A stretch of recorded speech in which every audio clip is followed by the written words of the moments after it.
വിദ്യാലയങ്ങളിലെ Zumba ഡാൻസാണ് ഇപ്പോൾ ചിലർക്ക് തലയ്ക്ക് പിടിച്ചിരിക്കുന്നത്.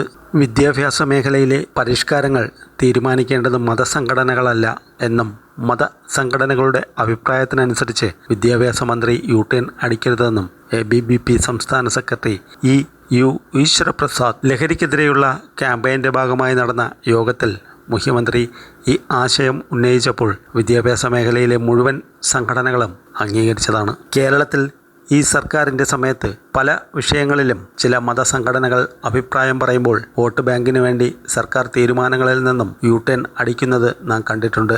രാഷ്ട്രീയത്തിനപ്പുറം വിദ്യാഭ്യാസ മേഖലയിൽ കാലാനുസൃതമായ പരിഷ്കാരം നടത്തുവാൻ സർക്കാർ തയ്യാറാകണം. മതസംഘടനകൾ തങ്ങളുടെ ഇംഗിതം വിദ്യാഭ്യാസ മേഖലയിൽ നടത്തുവാൻ ശ്രമിക്കരുത്. മതപാഠശാലയല്ല സ്കൂളുകൾ എന്ന് അത്തരക്കാർ മനസ്സിലാക്കണം. നിലവിൽ വിദ്യാഭ്യാസ വകുപ്പ് സൂംബ ഡാൻസ് വിദ്യാലയങ്ങളിൽ നടപ്പിലാക്കുന്ന തീരുമാനത്തിൽ ഉറച്ചു നിൽക്കുന്നത് സ്വാഗതം ചെയ്യുന്നുവെന്നും അദ്ദേഹം പറഞ്ഞു.